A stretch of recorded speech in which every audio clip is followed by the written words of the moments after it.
Hello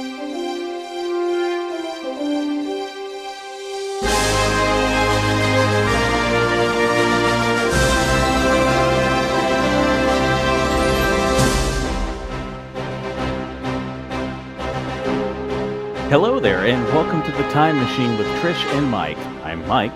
And I'm Trish. And we're glad you're with us once again for another fantastical adventure through time. I think I did that last week, didn't I? Or something like that? No, I think we had the dun dun dun. Oh, is that what we did? Yeah. Okay. Yeah. Whatever. We can change it up. It's all good. It's episode 6. We're still figuring this out. But we're glad you're with us either way. How are you today, Trish? I am great. Happy February 4th. Yes, happy February 4th indeed. And that means we are 3 days away from Super Bowl 55. What? It's not like someone in this podcast is extremely excited or anything. No, not at all. It's not like there's a member of this team that is a fan of a team who has literally not won a playoff game for 17 years. That is won now 3, and hopefully will win the game that really matters here in a few more days. Not go sports ball. Yes. go all the sports ball. Go. Clearly you can tell one of us is not like the other. Yeah. But I will still cheer. I'll cheer. Oh, come on. Obviously, everybody can tell from listening that Trish is a huge Kansas City Chiefs fan. Yeah. Obviously. Because that's what they do in Edmonton. they root for football teams in Missouri. Right. Yeah, that's totally up my alley. Exactly. Nothing against Missouri. But I will definitely be cheering for your team. Thank you. I am optimistic, and for those listening to the show early, they will believe in my optimism. Yes. That Tampa will win. And if this ages poorly after Sunday, then, well, just know that I was feeling good about our chances. That's right. You were positively thinking about it. Yes. All right. Speaking of positivity, shall we get on with today's show? Yes, let's. We are starting, obviously, because it's the first week of February, that there's a really important month that we need to celebrate, which is Black History Month. So the commemoration of Black History Month actually dates back to 1926 in America, when Harvard-educated African-American historian Carter G. Woodson proposed setting aside time devoted to honor the accomplishments of African Americans and heighten awareness of Black history in the United States. It's going to come later in Canada's history, much, much later. It evolves from this proposal into leading into the establishment of Negro History Week in 1926. And then during the early 1970s, the week is going to become known as Black History Week, and then it actually expands to the whole month in 1976. In 95, the House of Commons here in Canada will officially recognize February as Black History Month. And it's a motion introduced by the first Black Canadian woman elected to Parliament, the Honourable Jean Augustine. And the motion is going to be carried unanimously by all the members of Parliament. So we are way later, like 95 versus 76. You caught up to us, so thank you. Yeah, well, and I'm not entirely sure if it's just a difference in terms of the journey of your African American citizens versus African Canadian citizens, because of course under British rule, a lot of the issues that were, not that racism doesn't exist in Canada, that's like totally a falsehood, but a lot of the issues we didn't have the same as you, because our laws had changed earlier. So I don't know if they felt the need to recognize a whole month earlier or later. Yeah, and it could just be one of those things where they just had never got around to making it an official thing. Yes, that's true too. Maybe it had kind of been a thing for a while. Yeah, because I remember celebrating it from like kindergarten, and I was in Nova Scotia we call it grade primary. So when I was in grade primary in 1990, we were already celebrating it. So the fact that it was officially recognized in 95 just furthers that point you brought up. So is grade primary, I'm assuming that would be what our equivalent of kindergarten would be? Yeah. Yeah. And in Alberta, it's actually kindergarten. So I don't know why Nova Scotia has like grade primary and then grade 1, but maybe just a Hey, maritime weird thing. it's Canada where the rules are made up and the rules don't matter. Wait, no, But the rules are made up and the made up points don't matter. the points Yeah, don't matter. yeah. All right. Well, what does matter though is a couple of significant birthdays Hmm. for a couple of very iconic figures in Black history. Trish, why don't you tell us about Miss Rosa Parks? That's right. So Miss Rosa Parks is going to be born actually today, February 4th, in 1913 in Tuskegee, Alabama. Rosa Parks obviously is a civil rights activist who refused to surrender her seat to a white passenger on a segregated bus in Montgomery, Alabama. And her defiance is going to spark what's known as the Montgomery bus boycott, which its successful boycott launched the efforts to end racial segregation of public facilities in America. What's really interesting when I started researching about her early life, because I know as an adult she was very much involved in like the activist movement, and there would actually be a school that you would attend where they would teach you strategies in order to further your activism. But when she's very little, at 2 years old, her parents are separated, and she and her mom moved to Pine Level, Alabama, and she lives with her grandparents, who were formerly enslaved people, and Oh, of course wow. obviously strong advocates for racial equality. So you think like, wow, her connection to slavery was so close, which I never really knew. Yeah, she's literally a direct descendant Yeah, of slaves, so it totally totally understands makes the. sense. Yeah. Yeah. Now she's going to live on the family farm, and she's going to spend her youth there, and obviously this exposure to her grandparents and their passion to create racial equality is going to greatly impress upon her. In fact, she's actually going to experience her grandfather protecting their farm. He stood firmly against KKK members as they marched in front of their. They went by on a parade, and the grandfather stood there protecting the farm with like a shotgun. So it's like Wow. the exposure at such a young age would be so impressionable. On December 1st, 1955, that's when she's going to be arrested for refusing her seat on the bus. She later recalled that her refusal wasn't because she was physically tired, but that she was tired of giving in, because she's always quoted as saying, "I'm tired." And it Hmm. wasn't the physical exhaustion from her job, it was the, "I'm just tired of this inequality." So, members of the African American community were asked to stay off city buses on Monday, December 5th, 1955, the day of her trial, in protest of her arrest. And people are encouraged to stay home from work or school, take a cab, or walk to work. With most of the African American community not riding the bus, organizers believed a longer boycott might be successful. And so, this Montgomery bus boycott, as it became known, is a huge success. It lasts for 381 days, and it ends with a Supreme Court ruling declaring segregation on public transit systems to be unconstitutional. So, it's kind of incredible that the birth of one person and the actions of one person can so greatly affect our society. Right? That's what we love about history, is these little moments that just ripple out and change the whole world. Yeah, absolutely. And that's where you see change happens all because of one person. And another person who went on to change history, particularly sports history, was born on February 5th, 1934, in Mobile, Alabama. And that was one Mr. Hank Aaron, who just recently passed away a couple of weeks ago. Growing up, Hank Aaron loved baseball, but his family couldn't afford baseball equipment. So he would actually practice hitting bottle caps with sticks, and eventually he would make bats out of stuff that he would find in the street.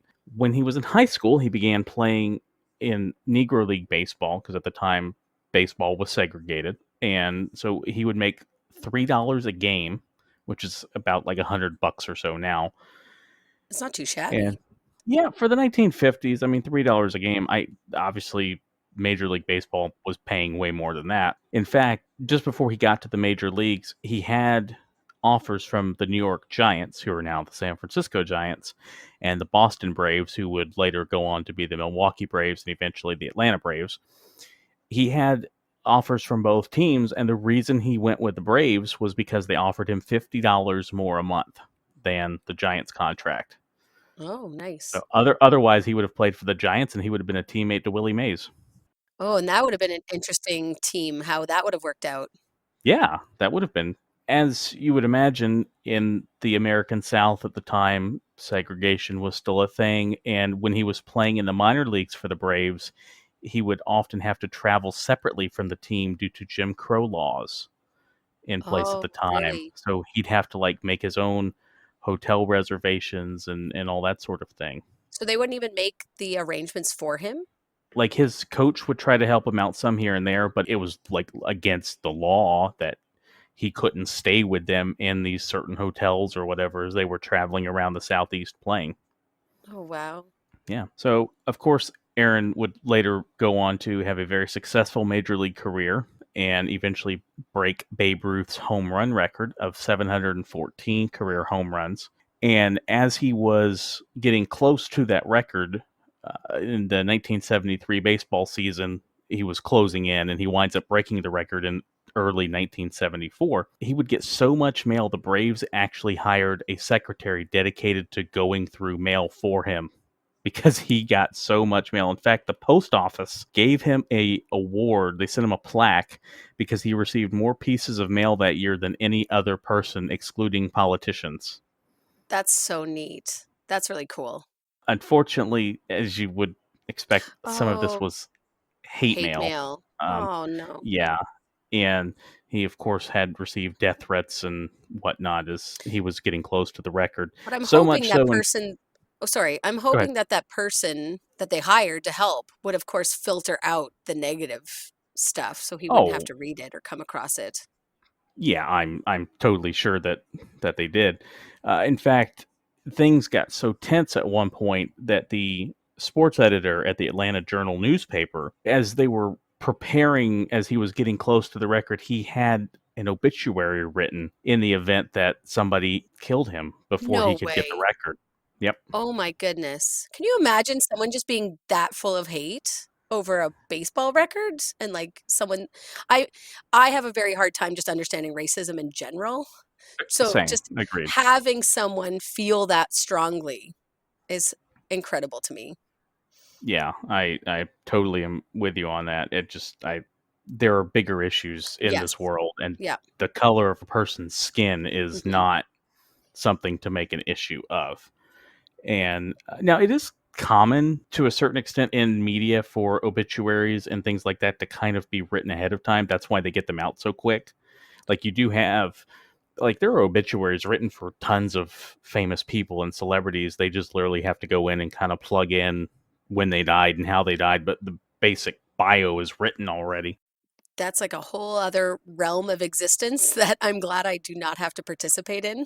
In fact, later this year, we're going to get to the creation of CNN, the cable news network. Mhm. And there's actually a tape in the CNN archives labeled Play at the End of the World. No way.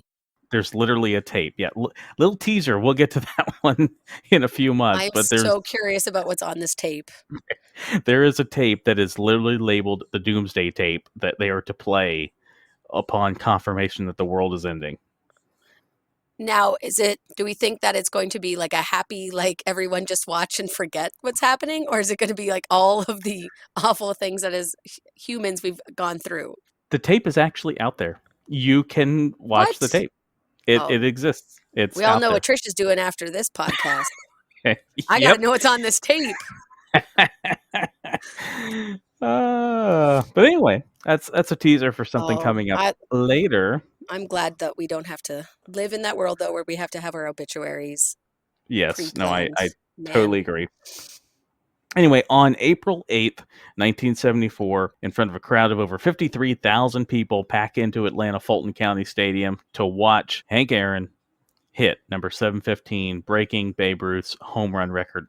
Here's a fun kind of fact because you know me, I love facts and numbers hmm and things. So when Aaron first came up in the major leagues, he wore number 5 before he switched to number 44, which became his number. In 4 different seasons in his career, he would hit 44 home runs. And when he hits number 715 in the 4th inning off pitcher Al Downing, who was wearing number 44, it's just kind I of love that cool. correlation. That's really Yeah. cool. And he breaks the record on April 8th. So April is 4 and 8th is double, which Double his fours. uniform is double fours, gets you 8. Numerology's fun. Yeah, I love that stuff. So after retiring, he would wind up staying with the Braves organization and basically work for them for the rest of his life in various capacities, and several tributes, of course, to him. In fact, the physical address for the Braves stadium is number 755. So it's like 755. I forget the address for the new stadium that they just moved to a couple of years ago, but it's like 755, whatever the road is. Mhm. And he had a brother that played baseball. Really? His brother Tommy would play for several years in the major leagues, and the two of them actually have a very unique record that they share. They have the most career home runs by a pair of siblings. Oh, that's so cute. See, and I never knew that. But Yeah. again, I'm not like a huge sports buff. So every time you bring up all these interesting sports facts, I'm like, oh, I love that. To be fair, okay, Hank has 755 of them. His brother has 13. But hey, when you add them together, it's more Yeah, than anybody else. that has to be awful. Like when you're the brother that's not as good, like by a lot. It's like, oh, family dinners. It's like, why can't you be more like Hank? Get some more home runs. It's like I'm Right? trying. Sibling rivalry. Hmm. Oh Yes. man. Well, there's no proper segue into this story, but I would just be remiss as a Canadian if I didn't bring up the fact that this is the week where we celebrate Queen Elizabeth's becoming Queen of Canada, well, England and the Commonwealth. So on February 6th, 1952, she's going to become Queen and she's going to be crowned June 2nd, 1953. As the longest serving monarch in British history, she's tried to make her regime, or her reign, not regime, more modern and sensitive to the changing public while still maintaining traditions associated with the crown. So, of course, we've gone into discussion in length about how her uncle Edward, we referenced him in, was it episode 2, Mike? I think so, 2 or 3. 2 or 3. Just go listen to all Listen the to all of archives them. and find out. Yeah. Yeah. Where and his name would have been David, but his official name was King Edward. Um, he's always supposed to be king, and he abdicates, of course, to marry his divorced American wife, and she was never supposed to be queen. She's actually at least depicted in certain memoirs of people close to her, and of course, in the Netflix show The Crown, it shows her resentment of being put in this position because that was never her path. And so when he abdicates, there are at least certain records that show that she's not happy about this. But her father was crowned King George VI in 1937. Her mother became Queen Elizabeth, and then upon his death in 52, she is then known as Queen Mother, and her daughter becomes Queen Elizabeth II. What's kind of interesting is her mom didn't have to change her name like other queens because, as the king's wife, she's always a lower rank than him and never the ruling monarch in power. So when a queen ascends the throne, her spouse is actually not referenced as king, right? So Queen Elizabeth's husband right now is Prince Philip, or you can use the title the Queen's Consort. Little tidbit of royalty there. And Elizabeth is going to be crowned, obviously, Queen Elizabeth II on June 2nd, 1953, in Westminster Abbey at the age of 27. She had already assumed the responsibilities of the ruling monarch, though, of course, on this date, February 6th, 1952, when her father had passed from a coronary thrombosis. And for the first time ever, the coronation ceremony was broadcast on television, allowing people from across the globe to witness the pomp and spectacle of the event. Just a little royalty tidbit that we celebrate our queen becoming queen on February 6th. So Queen Elizabeth was the first one to be televised. So that Hmm. means eventually, I'm not trying to be negative when I say this, but at some point here within the next few years or so, Right. King William will be the second one to be Well, televised. it's supposed to go Well, I know to we'll do it to her Charles, son, but we right, Charles. Prince Charles, but Yeah. nobody thinks he's actually going to get it because No. Yeah, there's a lot of speculation over it and a lot of calls that he just basically kind of abdicates and passes it on to William. So we'll see what happens because it's kind of there's a running joke, at least in Canada, that the Queen's just going to outlive us all, right? Like she's trucking along and doing her thing and living her great life and being with her horses and her corgis, and the world will be fine as long as Queen Elizabeth II is ruling, right? But eventually, it's going to have to happen, and she's 94 yeah, she's the and I forget the date when she surpassed. It was Queen Victoria was the longest ruling monarch until Queen Elizabeth II. I forget the date when it happened. It's been in the last 5-ish years, I think. Gotcha. And Prince Charles is 72. Yeah, So that's already a even if pretty. even if we do have a King Charles, It won't be for he's very not long. going to have a very long reign. No. And it's a lot of expense when a new monarch takes over because then you have to change over all the currency and all the Commonwealth countries. And so there's a lot Yeah, of and it just extra stuff that happens. yeah. But people are very excited about King William becoming and like what and Yes, I speculation agree. on what name he might take.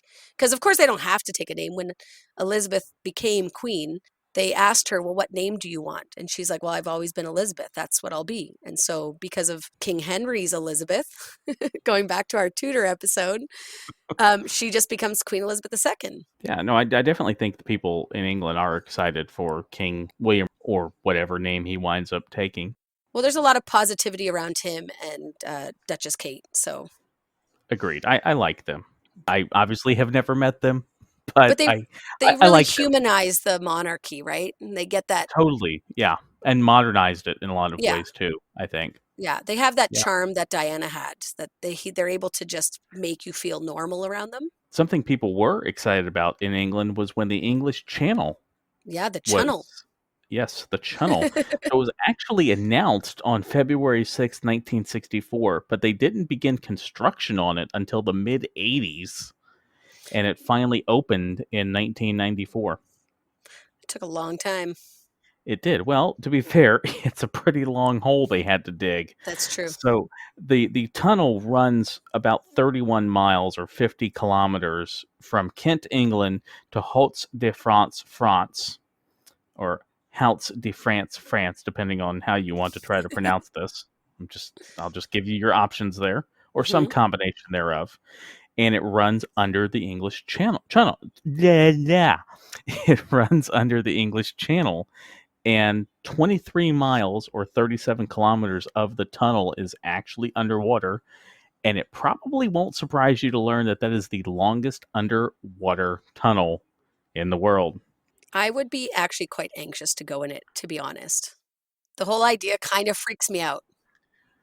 I don't blame you. It's definitely because once you're in it, you're in it. I mean, it's not like you're out of this tunnel and you go Yeah, under a no, bridge or something and you're you are under there for a while. yeah, I mean, Yeah, the tunnel's 31 miles. I mean, even if you're going a mile, if say you're going 60 miles an hour, so you're going a mile a minute, you're literally going to be in this tunnel for over 30 minutes. yeah, no. And that's You know, if traffic is good, right? right? But here's one very interesting fact that I learned. So they began working on it from both sides. They worked on it from Yes. England and from France. So literally, at some point, they were going to meet in the middle. When they got to that point, their tunneling efforts were only off by 36.2 centimeters. Isn't that crazy? That is pretty crazy when you actually think about it. When you think of the miles and miles or kilometers and kilometers worth of digging they did, and they were only off 36 centimeters. That's some incredible engineering happening. That is. Yeah. It totally is. And I think you've got some facts on. Yeah, I got some interesting trivia facts. So this is going to be our bar scene, right? Where you pop up and be like, I know that random tidbit of fact. So like you Win said, a pint it's of Guinness. win a pint of Guinness. Ooh, Oh wait, no, that's an Irish beer. You wouldn't probably want that with the English. with an What's English. what's the English beer? I'm not a big beer drinker. We could have no Not Stella's really Belgian. either. So I'm also trying to Yes, think of a French Stella one. Artois. Okay, Oh, just this have is a bad. win a free glass of champagne. Just have champagne. Yeah, that Yeah, works. that's French. Um, like you said, it's 31 miles long.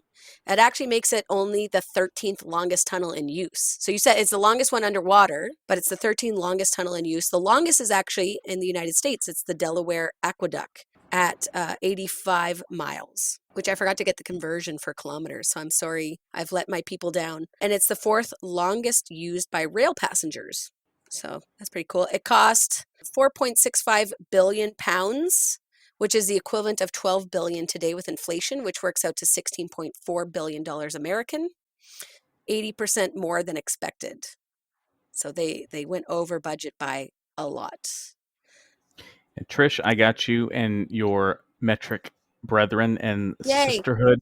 It's 136.8 kilometers Okay, for that makes sense. the Delaware Aqueduct. So it's like an hour and a half drive in Canada. So from Yeah. Edmonton to Red Deer. Woo!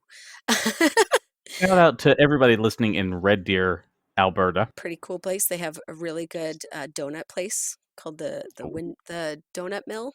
Anyway, we always stop there on our way to Calgary. The average depth of the tunnel is 50 meters or 164 feet below the seabed. The lowest point is 74 meters, which is 246 feet. There's actually 3 tunnels, so 2 for trains and a smaller service tunnel that can be used in emergencies. An average of 60,000 passengers pass through the tunnel each day, along with 4,600 trucks, 140 coaches or buses, and 7,300 cars.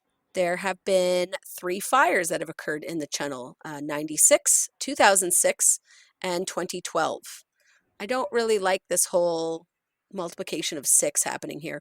Inside the tunnel, it was significant enough for it to close. The most serious was the 96 fire, which damaged 500 meters or 1,640 feet of the tunnel, and it actually affected operations for 6 months. But because of that, and like we've discussed on a few different episodes now with disasters, they learned and they grew, and an automatic fire dousing system has now been installed in the tunnel because of that fire. It's good that they installed that. That's not one of those things you necessarily think about, but it's kind of in hindsight, like, man, they should have had that from the beginning, because if you have a fire in a tunnel underwater, there's Right? nowhere to go. No. That can get bad real quickly, as we'll learn later in this episode about a historic fire in a major American city, but we'll get there in a little bit. Go ahead, Trish. What Yeah. else you got? Like you just, again, you should think they'd be proactive, but whatever. Humans, we tend to be reactive. It takes around 35 minutes to travel the length of the Channel Tunnel. And the Olympic torch has traveled through the tunnel in 2012 on its way to the host city of London. That was a fitting way to get the torch to England, I would think. Yeah, kind of a neat, little journey for the torch. Yeah. It's always fun to see the torch when it goes. Yeah, I would love to carry the torch one day. That would be a pretty cool. Have you ever seen it in real life? No, it came through here in when the games were in Atlanta in Mhm. 1996, and in fact, I had a teacher a couple of years later that her daughter or somebody ran the torch when it was running through Florida, and she brought it in one day. So I have got to like Oh, cool. physically hold one. And when you go to the World of Coke Museum in Atlanta, because Coca-Cola is a big sponsor of the Olympics, they have a section in the museum that has 12 or 15, or maybe, I don't remember off the top of my head, torches over the years from different Olympic games Oh, that'd be that were neat. I saw used it. in the I saw it relays. on its way to Vancouver. It went right by my Oh, house, so we nice. we took. I forget if when I can't even remember when Vancouver Olympics were. 2010. So it Okay, probably so would have came yes, through late 2019 or 2009 or early 2010. yeah. So I didn't. I was thinking, did I bring Adriana? But Adriana was not yet born, so she was there because I was pregnant, but not She physically did not watching it witness as the her own torch. independent person. Yes. Well, at least it was a little warmer for her. That's right, especially, yeah, February. Well, it would have been before February. January in Edmonton's not the warmest.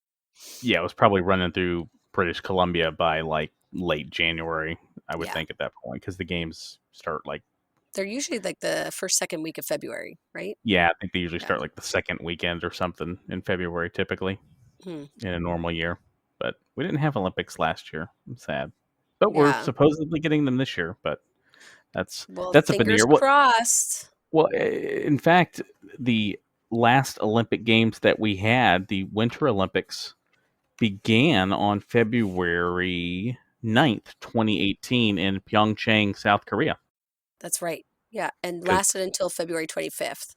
So, and we did not have the 2020 games. In fact, there's been some discussion that Tokyo may not want to host the games, and apparently Florida has signed up and said, "Hey, we'll take them." well, and like you've said before, it's probably a very safe way of having the games. If they all go into that athletic bubble, there's very serious testing. And I know with Tokyo, they've been talking about the health risks, of course, with COVID, that's a really big deal. And yeah, that's a concern. And the money aspect is also a big concern. But Right. on the other hand, it's people need something that's going to create, happiness, hope, entertainment. There has to be a balance in this COVID world right now because there's not a lot of those experiences anymore.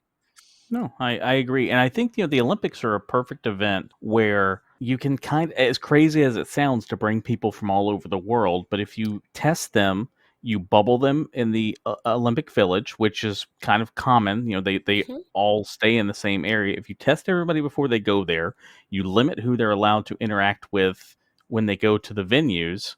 I'm not saying it's 100% foolproof because nothing is really, but with the right steps, I think there's a safe way to do the Olympics in 2021. Yeah, And with I the think so. vaccines being rolled out, I think that's even going to expedite that. Now, you could do a thing where somebody coming from a country maybe has to get vaccinated before they come, but I think it's plausible. Yeah, I think like they've been able to do it with other sports, right? They even though people have come in, so like Edmonton was the hub city for the NHL, they were Right. able to flag people who were testing positive and then they limited the exposure. So you're able to do it. And I feel so bad for these athletes because you spend the majority of your life, your adult life, preparing for these games. And if they just cancel them and they're not actually going to, like, it's not even just postponing, they want to outright cancel. That's Right. it. There goes your Olympic shot that you've been training for like a decade for. Yeah, then you've got to wait till 2024. And 4 years for an athlete is a huge amount of time on their, like, your body Absolutely. changes, your stamina. Yeah, Yeah. no, I agree. The only thing I don't think that's feasible is doing the games in Florida in like August That would because probably be really gross. The humidity. That it might actually is. ruin your stats because I know countries are always trying to get better stats. For you guys, I was actually surprised. I thought you guys did better in the 2018 games.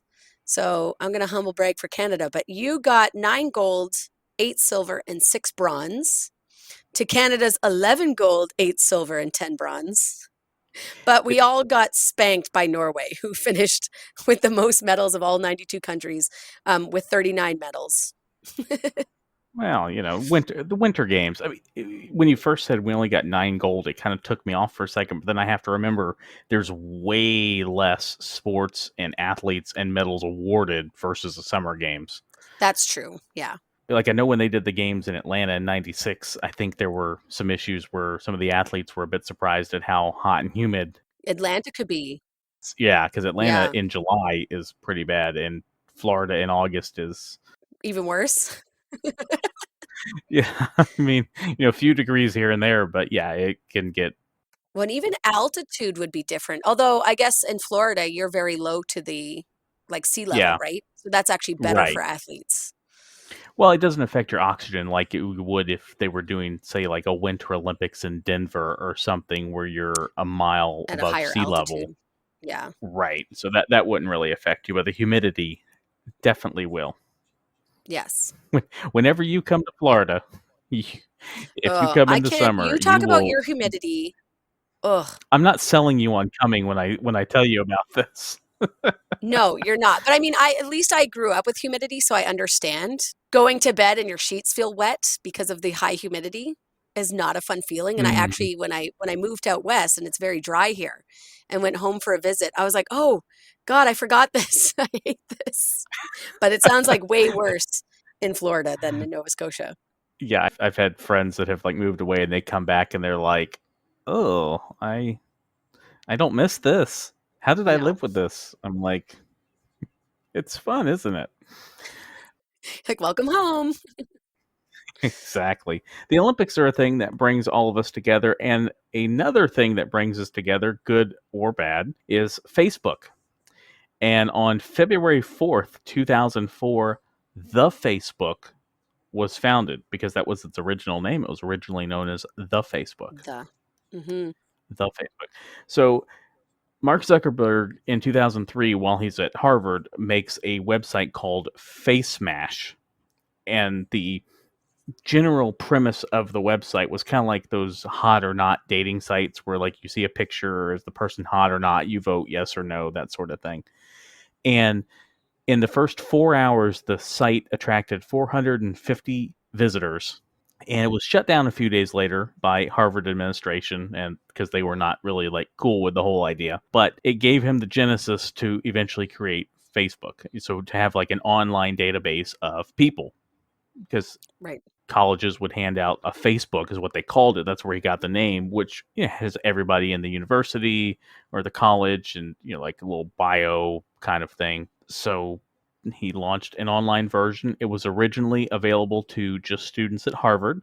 Within a month, half the college had signed up for the site. And by March of 2004, it expanded to a few other Ivy League schools. And then later, by 2006, it opened up to the general public. Yeah, because I was trying to calculate in my brain where I was in life when I got Facebook. So I think I remember everyone talking about it and being like, you need this Facebook. You got to get Facebook. Why aren't you on Facebook? And I'm like, what the heck is Facebook? Because I was out west working and I believe I signed up like the end of October of '06. Like it still took me a little while to finally just pull the trigger and sign up for it.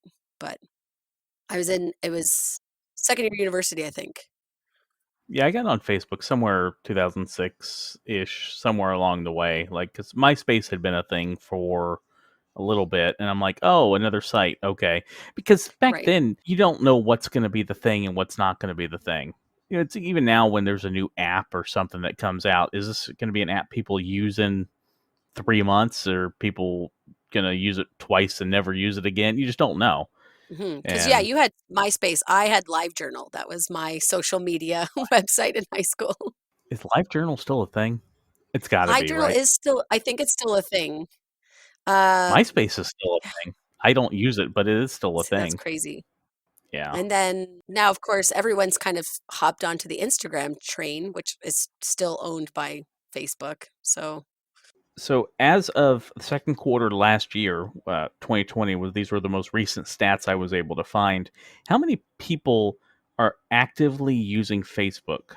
oh goodness, it's got to be like, I don't know, how many millions of people live on the earth? It's got to be like There's about 7 billion people, billion. roughly. I know. Yeah.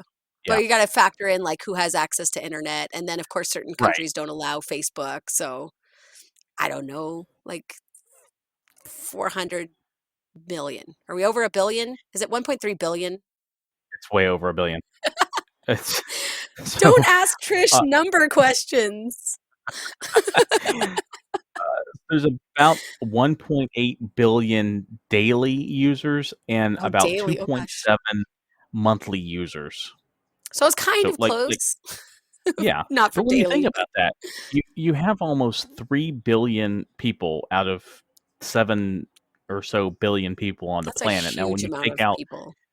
when you take out countries that don't have internet or that it's banned or whatnot, and then you figure, okay, several hundred million, if not billion, of kids that are underage that wouldn't be on there, that's a very overwhelming majority number of Hmm. people on the planet that are on Facebook.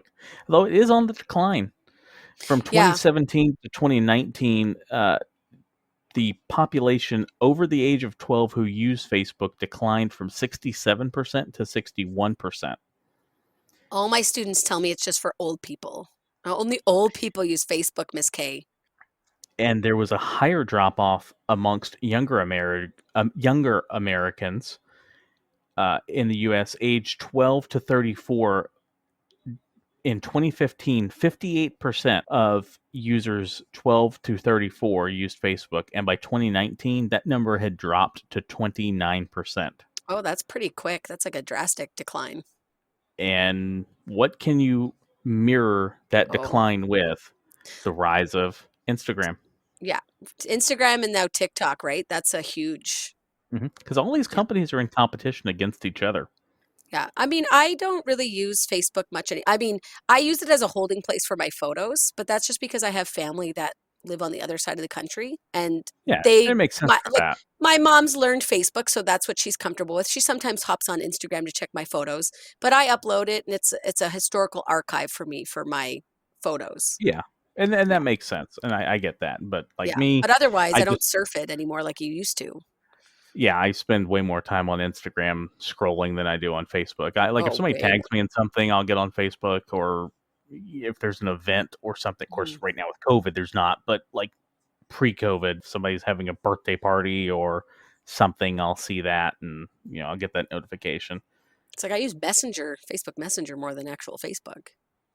Agreed, and I can remember when Messenger wasn't its own app. Yeah, That was nice, that was nice. sort of. Although now And I got to toggle between. yeah, like, at first it was a hassle, but now I kinda like it because I can just go into Messenger and not Mhm. actually go into Facebook, but Yeah, I agree. yeah. Crazy how just again, one person, one idea just changes the whole dynamics of like humanity, how we communicate. Yeah. There is a significant birthday for a person Another good in birthday. because one thing that do connects us, boy, my English teacher would be proud of that one. One thing that does connect us is movies, and there's a very Hmm. iconic composer who has a birthday this week. Yep. Right? Movies, music, that's another way of humans connecting and communicating.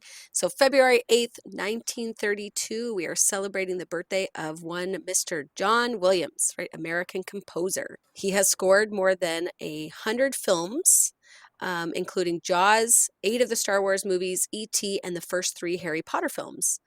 He actually studied at Juilliard, worked as a jazz pianist and studio musician before starting to compose for television and film. His career took off in 1970, although he had already been composing for film back in the 50s.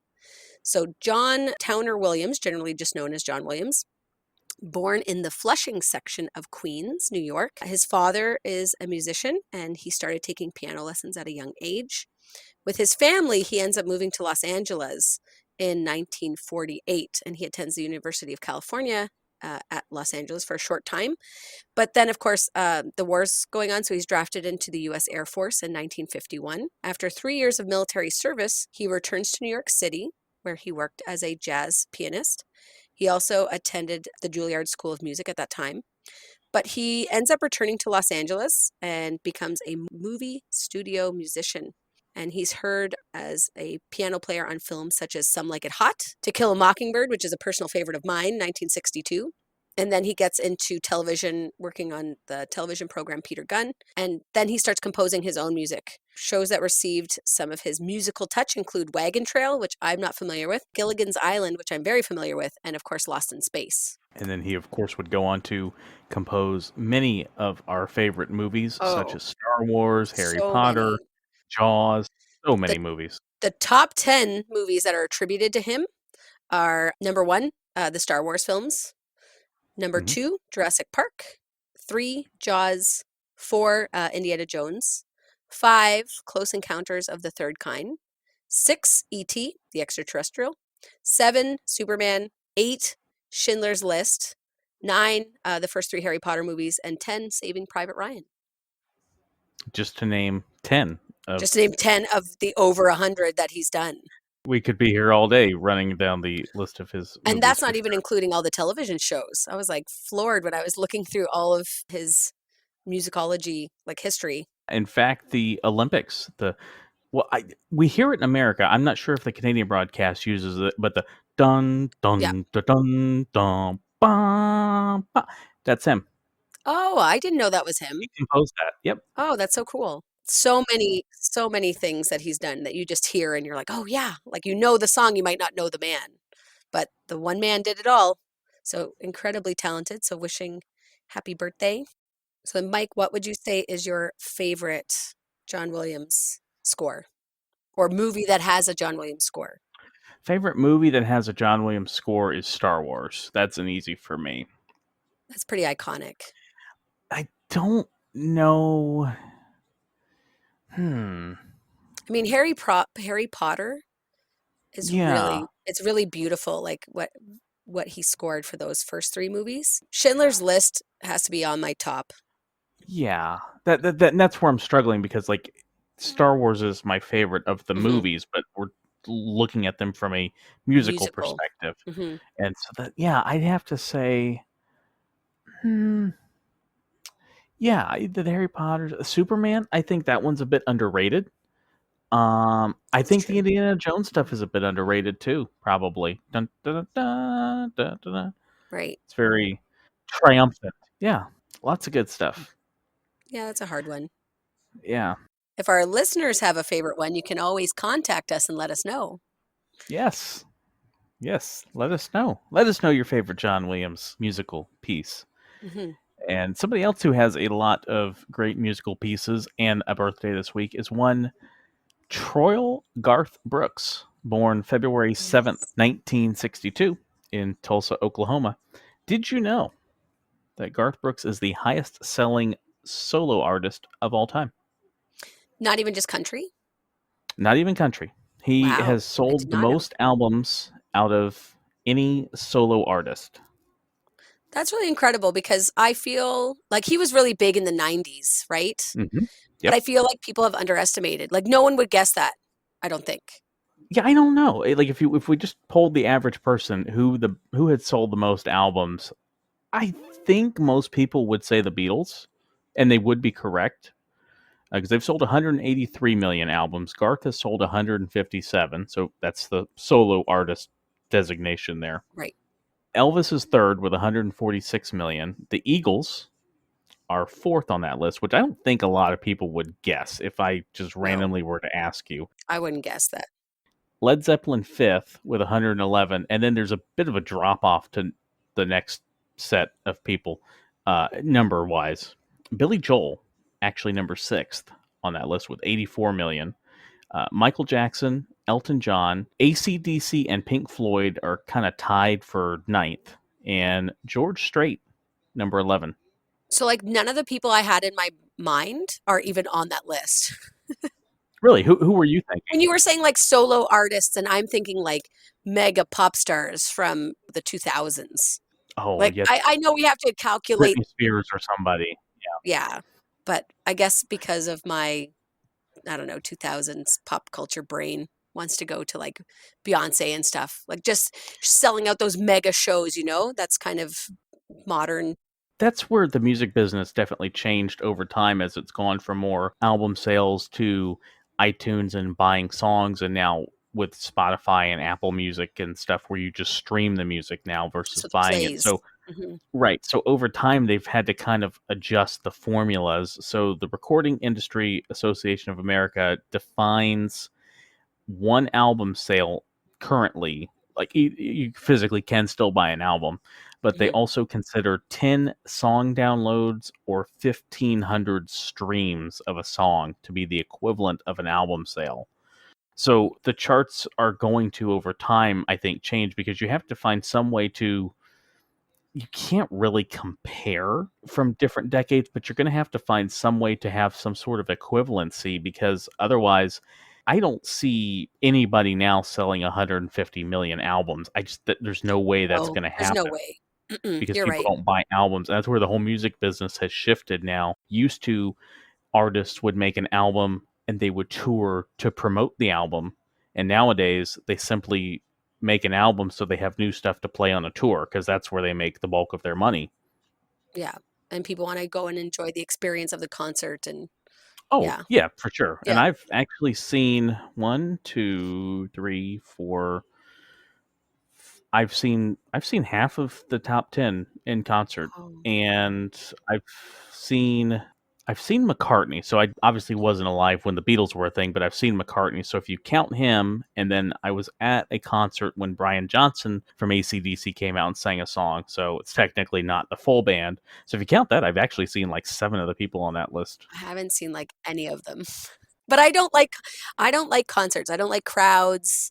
I I would love concerts. no. I would prefer to just be in like the comfort of my home or like a smaller private venue. Like back east if someone just does like a show at a bar and it's like smaller, then I'm more comfortable with that.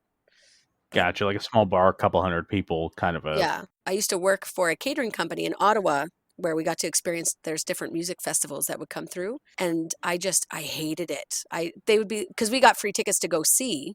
So like Chantel Creviatz was singing at one point, and it's just like, nope, I don't have any desire to go anywhere near that crowd. I'll just stay here, work at the booth. Like I gave my tickets away to my coworkers. oh, I'm sure they loved you for that. Yeah. I was like, I can hear it from a distance. It's lovely. Do you know what the biggest selling album of all time is? Of all time, like not just Garth Brooks, The the biggest actual single album. album, right. So I'm looking for a specific album, and Oh no, it's not a goodness. Garth Brooks album. Well, who did you say was number one to give The me a Beatles. clue? The But Beatles. The Beatles have had, like, a ton of albums when you Yeah, factor in that all would the be hard to greatest hits and pinpoint. whatnot, yeah. I don't know. Who is it? It's Thriller by Michael Jackson. Oh, okay. And when you look at that album is loaded That's with stuff. loaded with some good ones. But here's where this is kind of actually interesting, and I did not realize this. 66 million copies, which is a ton, but he only sold 84 million in his career. So, like, if you take that out, he only sold 18 million albums other than Thriller. Wow. That's really That's surprising. that's like a huge drop off. Like, if you really Yeah. kind of think about that, that's kind of neat. The first single to sell a million downloads occurred in October 2015, and that Okay. was Gwen Stefani's "Holla Back Girl." That's the one that has the most downloads? It was the first single to sell a The million. first single. Oh my goodness. I remember when that album came out. I actually bought that album. Or like Harajuku Girls album. Yes. That's funny. That is not the one that I would have picked to have the first record for downloads. What's your favorite Garth Brooks song, though? Favorite Garth Brooks song is "The River." Oh, that's a good one. I still love the Red Stroke. The Red Strokes. Yeah, Or is it- that's a good one. And Yeah. just the video, the music video. They don't make music videos anymore. I miss music videos. And I used to love pop-up video too, where they would give you the facts of the Oh, yeah. videos. Yeah, I it love was that so show. good. That was great. "The River" is my favorite Garth Brooks song, but That's a I good think my one. favorite live, although "The River" is very cool when he does it live because he'll drop out and he'll let the crowd sing and everybody's got their cell phones lit up Mm. and everything. But I think also my favorite, one of my favorites live is "Call in Baton Rouge." Oh, that's a good one. That, Yeah, like, that is just 2 minutes of nonstop, just him going crazy. right. And he usually does it late in the show, kinda just getting as you're getting towards the end before he does Friends in Low Places, and, Oh, it's a lot of fun. That's a fun one that's too. a good one. My brother had a lot of his CDs, so we would listen to a lot. When he would allow me into his room, as you know, big brothers are not always so welcome of little sisters, especially when you're 9 years younger. Yeah, I You're just a baby when you're a teenager. You don't want your baby sister around, but that was always nice when he would do that. well, something that is nice that involves music is the United Service Organization that we have here in America, more commonly known as the USO, and that was created on February 4th, 1941 during World War II. And the USO continues to this very day to send entertainers and support for troops deployed overseas and anywhere that they may be home away from home. And over 1.5 million people have volunteered their services along the way since the USO was created, whether that be entertainers or just support staff or what have you. That's a huge chunk of people that are willing to give time and service and effort to like support and make sure your soldiers are feeling a little bit of home. We have an equivalent is our Department of National Defense has what's known as the Personal Support Program. And over the course of a 6-month rotation, the Canadian Forces Show Tour will play an important part in any major operations. They'll go over and they'll do a similar thing. Well, they'll have entertainment and musicians and just a morale booster for the troops. That's good. The most iconic volunteer for the USO was Bob Hope. He was an entertainer here in America. Yeah. And between 1941 and 1991, he made 57 tours for the USO, entertaining active duty American military personnel all around the world. And in 1997, the U.S. Congress passed a bill making Hope an honorary veteran of the U.S. Armed Forces in Aw. recognition I love for his that. service. Yeah.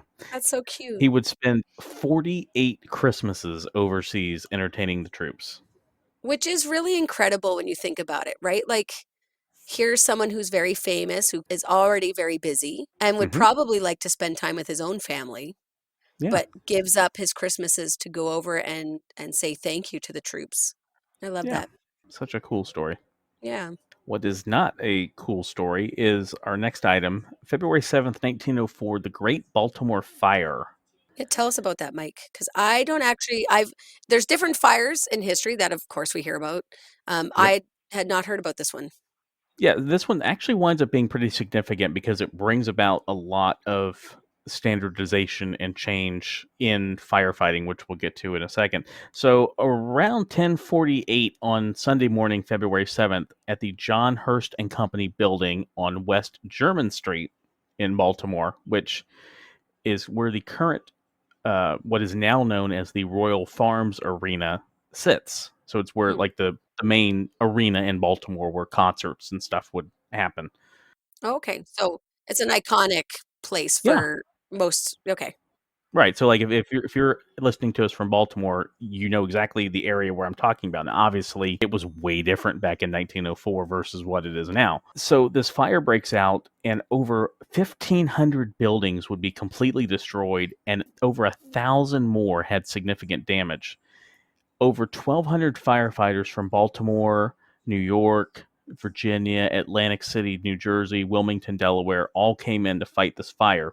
And the issue they had was at the time there was no standardization in firefighting equipment with like couplings for their hoses to connect to hydrants. Every city kind of did their own thing. And in fact, a machine shop in Baltimore began manufacturing coupling rings to try to match up the threads from hoses from fire departments from nearby cities that came in to try to match the Baltimore hydrant oh my system. goodness. So they're doing this in the midst of the fire raging. Right, That's like, they're incredible. literally like, "Bring us your hose, okay, we'll line up these threads, okay," and, like, they made coupling rings so that the equipment could interact with one another, and by 1903, so the year before this fire, there were over 600 varieties and sizes of different hose couplings, and efforts had been going on since the 1870s to establish a standardized size and system, but no city wanted to abandon the system they were using to switch to another cities, and manufacturers didn't want competition. Yeah. It's So, at the end of the day, it boils down to money, and no one wants to waste or lose money. right, so the fire burned until nearly it was not under control until nearly 5 p.m. the next day. So this fire burned for almost 32 hours and just Ugh, completely devastated the city of Baltimore. those poor people and the poor firefighters. Oh man. Led to the standardization that we have now Mm. where coupling sizes between the hoses and the hydrants and a lot of standardized equipment that is used interchangeably so that way when you do have these sorts of situations where departments from nearby cities or towns will come in to help out with fires, all the equipment works together. Nice. Yeah. Thank goodness. I Yes. mean, again, we always have to learn the hard way, it seems, but thank goodness we did learn, and now we have that equipment. Absolutely. Absolutely. And one thing that brings people together, of course, is time. And we're almost out of time. Almost out. But we've got a couple of quick hit items here for you because if you recall, one of our early episodes, we discussed time and one Mr. Sanford Fleming. He first proposed universal time back on February 8th, 1879. And you can learn a lot more about him back on episode 2, how we got time zones and all that fun stuff. But it led me to a fact that I want to mention because last week we were discussing space. And in that Stanford Fleming episode, we did talk about time in space. On the International Space Station, they actually observe Greenwich Mean Time or Universal Coordinated Time, which is kind of what we had figured they probably did. But when a space shuttle would dock, they would switch to use mission elapsed time that the space shuttle would operate on. And they would have clocks that actually kept both sets of time. So if they needed to convert something, they were able to quickly do it. So we did get our answer to space time zones, so that was good. Yes. Another actually tie back this week to episode 2, which is funny that they were both on episode 2. February 9th, 2010, we have Walter Frederick Morris, the inventor of the Frisbee, ends up dying at age 90. So, Yes. And also in that segment of that episode where we talk about the Frisbee, you learn how the Super Bowl got its name. that's true. Yep. So it all ties together.